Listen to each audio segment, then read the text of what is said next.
Sejam bem-vindos. A LAMIA, a Liga Acadêmica Multidisciplinar de Infectologia do Agreste, está iniciando um novo projeto, o LAMIA Podcast. Eu sou Cristiane Machado, ligante da LAMIA e discente do terceiro período do curso de Medicina na Universidade Federal de Pernambuco, campus Agreste. E hoje estarei apresentando nossa primeira edição do podcast. Olá pessoal, bem-vindos ao primeiro LAMIA Podcast. Eu sou Igor Max, sou ligante da LAMIA e sou discente do terceiro período do curso de Medicina aqui da Universidade Federal de Pernambuco, no campus Agreste. Hoje eu estarei aqui representando a doutora Eline Gomes de Araújo, que é médica pela Universidade de Pernambuco, médica infectologista pela Universidade Federal da Bahia, doutoranda em Bioética e Saúde Pública pela UNB-UFPE e docente dos cursos de Medicina na Universidade Federal de Pernambuco e docente orientadora da LAMIA. Hoje vamos conversar um pouco sobre dúvidas a respeito da Covid-19. Simbora? Bom dia, Igor. Tudo bem com você? Então, Cris, embora estejamos vivendo esse desafio enorme frente ao cenário atual de pandemia, tudo tem ido bem na medida do possível. Imagino. Inclusive, tinha até umas dúvidas a respeito da Covid-19, pois em uma era em que as fake news estão bombando, fica difícil saber no que acreditar. Isso é muito verdade, Cris. Então, pode perguntar aquilo que for necessário. Eu vou estar aqui no intuito de tentar esclarecer aquilo que eu souber, beleza? Beleza. Pois bem, inicialmente eu gostaria de saber o que é a Covid-19. Ainda não consigo conceituar muito bem. Bom, Cris, a priori a Covid-19 trata-se de uma doença infecto-contagiosa.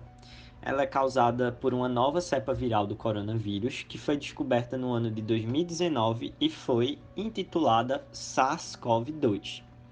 O surto epidêmico teve início ali na cidade de Wuhan, na China, e acabou infelizmente se espalhando pelo mundo todo.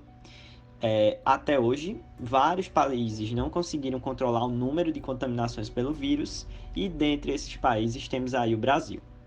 Além disso, é muito importante ressaltar que após o primeiro contato, o vírus passa ali por uma espécie de período de incubação. Ele vai levar de 2 a 14 dias para ter ali sua concretização, ou seja, desde a exposição até o desenvolvimento dos sintomas, temos aí essa média de dias, tá certo? Então, Igor, a única forma de contágio se dá pelo ar mesmo? Pois é, Cris, realmente uma das principais maneiras de contágio vai se dar realmente pelo ar, através de gotículas respiratórias expelidas por alguém previamente infectada pela Covid-19. E isso pode acontecer por meio de tosse ou espirros. Além disso, é sabido que ambientes fechados podem elevar bastante o nível de contágio, porque essas gotículas vão ficar ali pairando no ar e recebem o nome de suspensões ou aerossóis. Mas aí, nesse interim todo, é sabido que tudo é bastante desconhecido. Porém, alguns estudos relatam que a contaminação pode se dar através de alguns fomites. E o que seriam esses fomites? Seriam superfícies previamente contaminadas com gotículas ou aerossóis provenientes da Covid-19. E é sabido que o vírus vai ter aí uma certa sobrevida a depender de cada superfície, ou seja, de cada fomite. Com isso, é gerado uma espécie de contágio indireto, em que as pessoas, os indivíduos, os cidadãos, ao terem contato com esses determinados fomites, podem sim vir a se contaminar. Além disso, é muito interessante pontuar que não são só os pacientes sintomáticos que são capazes de transmitir a doença, sendo também os pacientes ou portadores assintomáticos potenciais transmissores da Covid-19, caso as medidas de cautela não sejam adotadas. Perfeito, Igor. As coisas estão ficando mais esclarecidas para mim. Porém, tenho outra dúvida. Já se sabe como esse novo vírus surgiu? Veja só, Cris, a família do coronavírus já foi descoberta há um certo tempo. Outros coronavírus já foram responsáveis por algumas epidemias há um tempo atrás, como a síndrome respiratória do Oriente Médio, causada pela cepa MERS em 2012, ocorreu ali na Arábia Saudita. Tivemos também a síndrome respiratória aguda grave, causada também pelo SARS, mas dessa vez o coronavírus simples, que ocorreu na China. E essa família de coronavírus, ela pode ser subdividida em 4 gêneros, os quais podem desenvolver doenças em humanos e outros mamíferos. O vírus SARS-CoV-2, que é o que causou toda essa pandemia atual, pertence ali ao gênero Beta-Cov. E esse gênero tem um potencial para desenvolver doença nos seres humanos. No entanto, estudos recentemente lançados afirmam que o vírus SARS-CoV-2 possui aí uma similaridade genética muito grande com a sequência genômica encontrada de alguns vírus que vivem ali no organismo de morcegos, em especial de morcegos do gênero Rhinophilus affinis. E daí é sabido que pode ter tido algum tipo de mutação que gerou essa famigerada doença que conhecemos hoje em dia. Nossa! Mas além disso, como anda o panorama desse vírus no Brasil? Já é seguro sair de casa? Então, Cris, é tudo muito incerto. Ontem, por exemplo, eu estava navegando pelo site do Ministério da Saúde e os números são muito assustadores.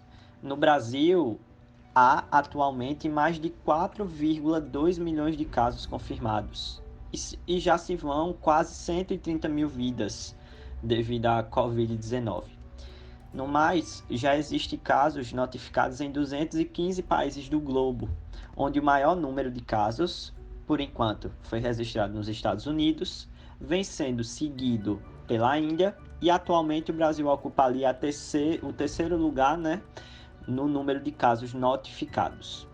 Além disso, o site da OMS, que é a Organização Mundial de Saúde, traz informações em tempo real sobre todos esses dados, o que é uma fonte muito interessante de conhecimento para a população como um todo.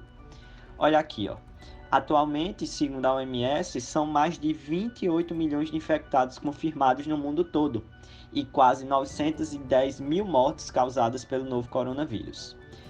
Diante de todo esse panorama, é importante salientar que alguns países aí adotaram medidas preventivas contra a Covid-19 e por isso atualmente estão com a curva de crescimento da doença bem controlada, ou seja, não há o crescimento no número de casos da doença nesses determinados países. Porém, no Brasil a realidade é outra. O número de pessoas infectadas ainda se encontra alto e todos os dias ainda há milhares de confirmações de novos casos e, infelizmente, de novos óbitos.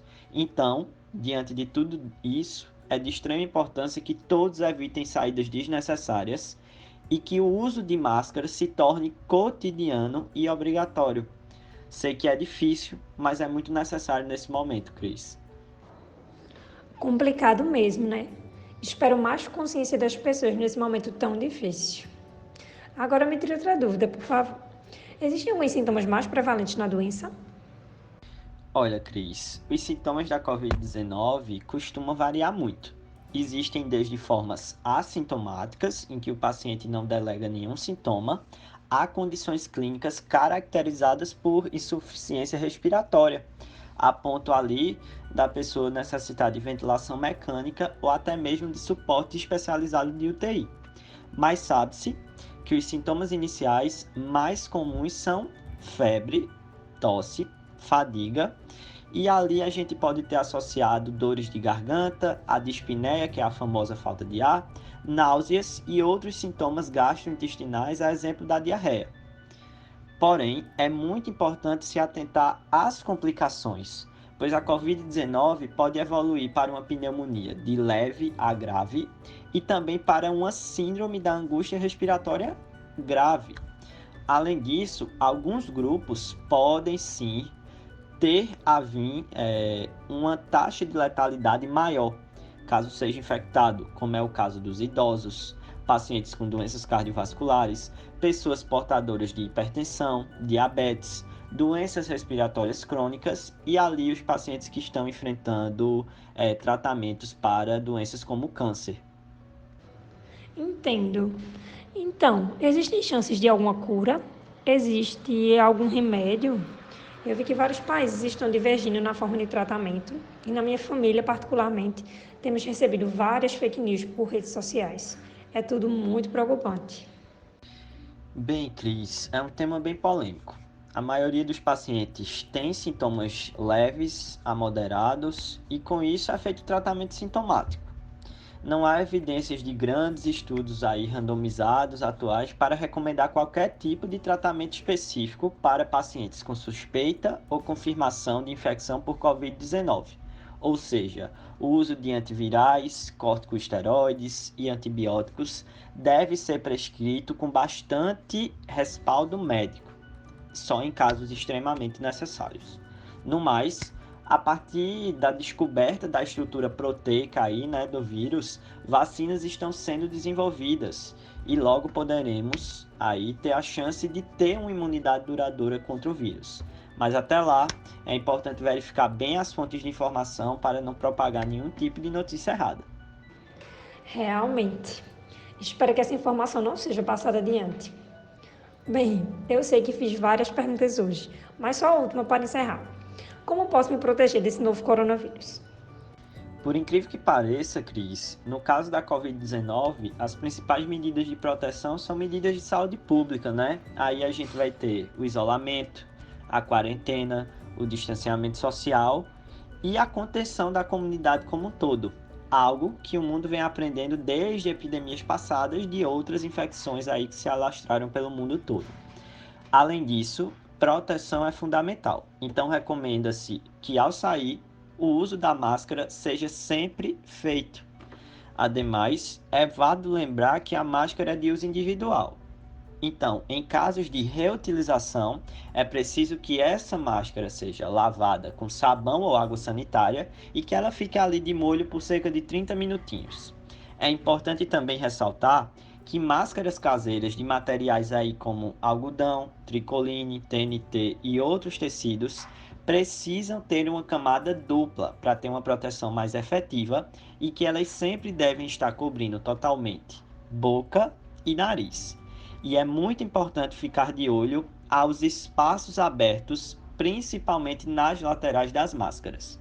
Também, precaução é fundamental para tudo isso. Ao entrar em contato ali com materiais de onde não se saiba a procedência, deve ser feita a devida higienização das mãos com água e sabão neutro e até mesmo a utilização do álcool em gel. Isso sempre vai ser a melhor saída. Lembrando, por fim, que o distanciamento social também é muito importante.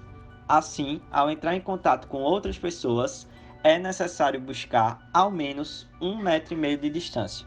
Como estamos nos habituando agora? Pois garantindo essas medidas, uma proteção geral da sociedade felizmente poderá ser alcançada. Então, Cris, acredito que a gente esclareceu muita coisa. Ficou faltando aí alguma dúvida? Não, Igor, você foi muito claro em todas as suas respostas. Pois é, Cris, fazendo aí algumas considerações finais, é muito importante que nesse período de quarentena todos respeitem o isolamento social. A Covid-19 não é uma brincadeira, ela vem matando várias pessoas, várias famílias estão de luto. E até que a vacina chegue, é preciso muita cautela e muita empatia e proatividade de toda a população. Por hoje foi isso. Não esqueçam de compartilhar essas informações. Quanto mais gente puder ouvi-las, mais facilita a proteção contra esse vírus. Surgiu alguma dúvida? Comenta aí. Logo responderemos. O Lamia Podcast foi produzido por todos os membros da Liga de Infectologia do Agreste e narrado por Cristiane e Igor. Voltaremos em breve com mais um Lamia Podcast para vocês. Abraços!